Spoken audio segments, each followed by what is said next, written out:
Hey guys, Brad here from Piney Grove, and a few weeks ago I put new blades here on the Yakta. They're Ballard blades and they're called the Mower blades, and I'll take one off and show you what it looks like. And then we'll talk about, should you sharpen blades when you get them brand new? I think I should have sharpened these blades before I put them on.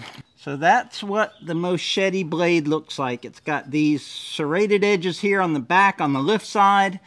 It's a good lift blade, but Corey Ballard out there at Ballard Industries says that these are made for our environment. Kind of a dusty, dirty, sandy environment, and made maybe not necessarily for clean lawns, but lawns with a lot of weeds and stuff like our pastures have. So these blades have about an acre of cutting on them, and no real hook or anything is started in them, and they're just a little bit more dull than the factory edge. And these here are the hybrid gold blades from Ballard, and these have about 7 acres on them, maybe even 14. I think we mowed twice with them, so starting to get a little hook, but these have never been sharpened. These were put on new and used for the end of last season. So what I want to do today is resharpen these. These have more high lift and have these ready to go as a spare. But what I want to get your opinion on is, should I have sharpened these before I put them on? And I'm coming to the conclusion that I should have. I watched these really carefully when we were mowing after we put them on.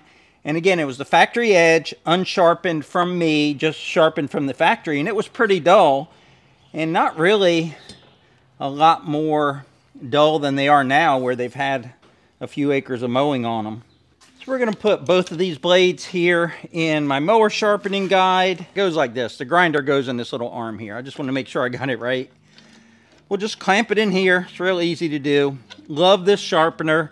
It is fairly inexpensive. Got it off of Amazon, and I'll leave a link down below. But this has totally changed our mowing game out here. I no longer freehand try to sharpen the blades, and I also have gone to flap disc and away from regular stone grinders, and the flap discs tend to take off less metal and give me a great cutting edge and make my blades last longer because they take off less metal. So this thing is set. I've got the degrees set on this over here. 40 degrees is what I have it set at. So you can adjust this to any degree that you want. It's got little indentations here, so you can go 15 degrees all the way to 45. And I've been grinding all my blades to 45 degrees, and that's been working well for us for a good cut and also longevity of the blade. So I sharpen blades primarily for 2 reasons, and I sharpen them whether it's on my brush hog or on the finish mower. They go behind the tractor, or on our 0 turns. And I take a lot of care in that because we want our grass to be healthy, and the #1 way to keep your grass healthy is to cut it cleanly. And if you have ragged or worn out blades, or they're rounded, or they've got a lot of pits in them from rocks, you'll tend to tear the grass rather than cut it. So a clean cut makes for a healthy lawn. And secondly, it's less drag on the engine, less wear and tear and strain on the components, because instead of ripping through the grass, which takes more energy, a sharp knife or a sharp blade through the grass takes less horsepower or less effort, therefore less strain on your engine and your belts and your bearings and all that. So that's why I do it. A lot of people will only sharpen once a year, if that, or they'll put on a set of blades, and the next time the mower sees a sharp set of blades is when it gets new blades. Now, Corey sent me this pad right here, and this is really nice. And on the Yakta, what you have is a 7/8 bolt and 1 nut. Very simple to take the blades off real quick. I do it with an impact, and literally takes me a minute to take off my blades, 15 minutes to sharpen, and then another minute to put them back on.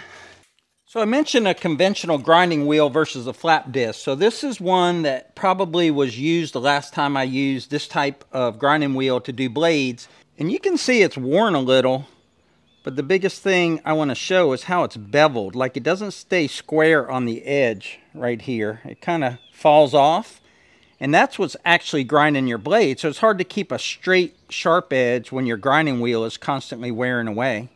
So I went away from these after using these for years, and I had lots of friends that were telling me you need to go to a flap disc. And a flap disc is a series of, let's call it, pieces of sandpaper that are at an angle, And as this wears, you'll get more sandpaper under that. And it'll stay relatively flat. I'll show you a worn one, the difference. But this creates less heat and still gets the job done and does, in my opinion, a better job of grinding your blades. And I was very resistant to go to these because I used them for something one time and it wore them away, and they're fairly expensive. We have 2 0-turns and 2 finish mowers. So I did a lot of sharpening last year, and this is worn. You can start to see a lot of the paper and less of the sand there in these sandpaper pieces. But well worth it. I got a whole box of these fairly cheap on Amazon. These are Benchmark abrasives, 4.5-inch 60 grit T29. I'll leave a link down below, but I highly recommend them. So we're going to go ahead for this year and start out with a new flap disc.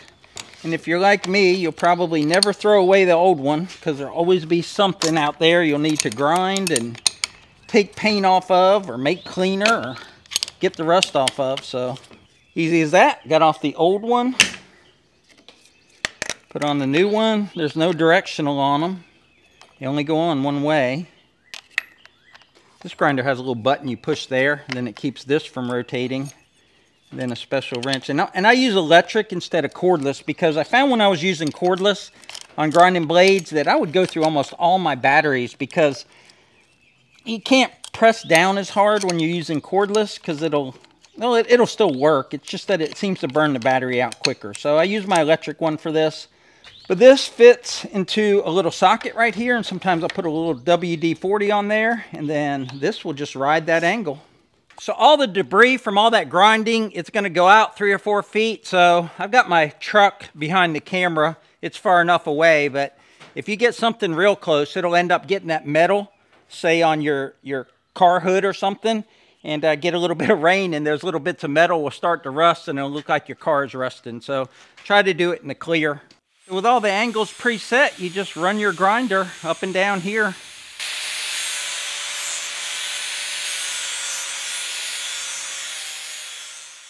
Now remember, these were brand new. Just a couple weeks ago, we've had one time that we've cut with them, and we didn't cut everything. We only cut a couple acres. And in just that short amount of grinding, I'm checking it all, I've got a fairly sharp edge. There was no sharp edge there from the factory. And that's where I want you to leave comments down below. Do you sharpen brand new blades? Because I didn't, and after I had them on, I wish I had. And as I look down this blade right there, I do see a little hook. It is starting to wear right there. And that's where they traditionally wear, but it's very slight. But with that flap disc, just a couple passes over that, hardly took away any metal. Didn't leave like all of those kind of coarse lines in your blade. And down here, it's really sharp. At this angle, right here, it's a little less sharp, and then a little sharp here, and that would make sense because that's where that hook is. So we're going to hit it a little bit more and then turn it over to the other side. Here's a point of diminishing returns, and what I mean by that is if you want to keep this straight edge along this blade and take that hook out, that means you got to take a lot more metal out of here and a lot more metal out of here to keep that straight edge to get this hook out. So this hook area here is still not as sharp as this edge.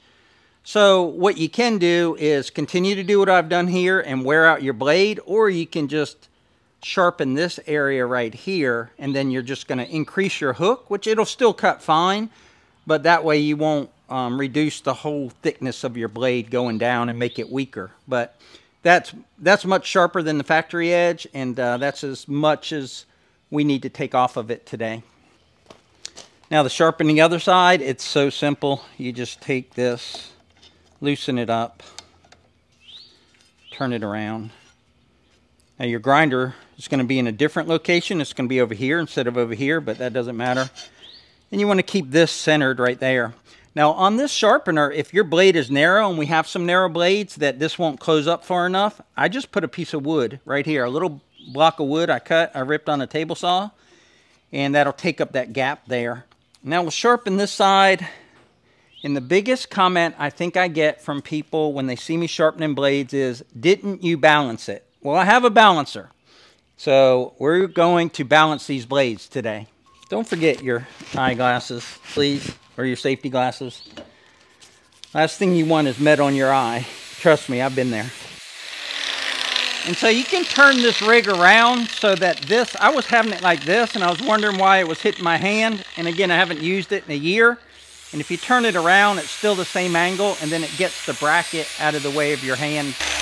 Even with my glove on, I can feel when it starts to get sharp. So another good thing about the flap disc versus the grinder is it tends not to heat the blade that much. And so therefore you don't take the temper out of the blade and it stays harder, so it doesn't, it holds its edge longer and it doesn't wear away as quick as if you were to overheat it and then it turns that bluish color.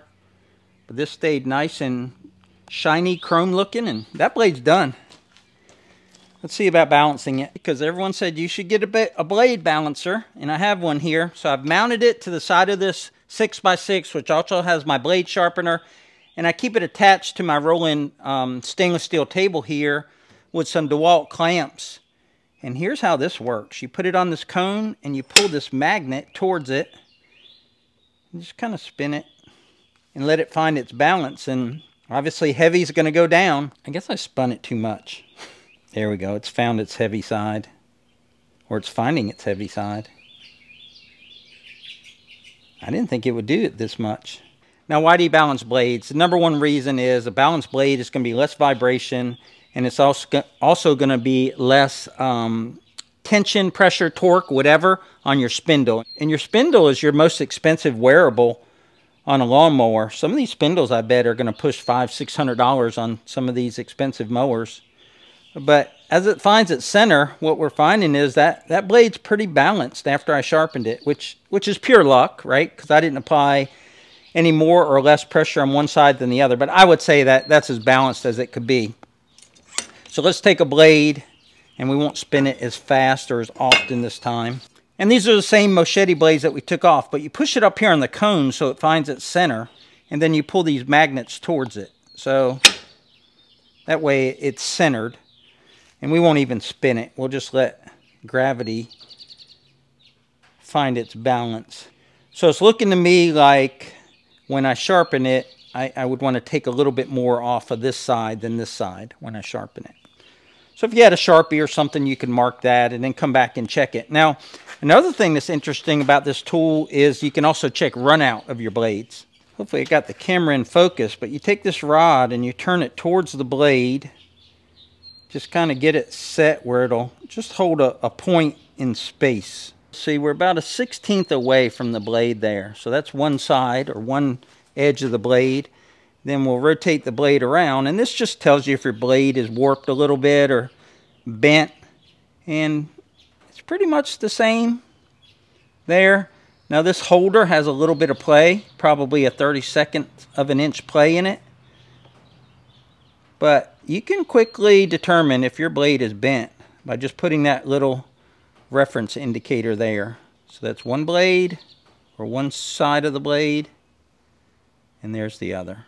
And I think you would feel it if it was that bad off of balance, but I think that's a good indicator there that one, these are well-made blades, and that if you sharpen consistently on each side with the same number of strokes just about, you can keep it pretty well in balance. But if you're ever in doubt, you can always get one of these things here and check it. And I'll leave a link down below. Thank the viewers out there that told me to check my blade balance, because it is important. And if these mowers are expensive, I think that Yakta is a $16,000 mower, and you want to do everything you can to preserve the life of it. Not just the engine and the frame and all that, but all the components, the wearables as well. That will just extend the life of your spindle and give you less things you have to worry about down the road if you keep your blades balanced.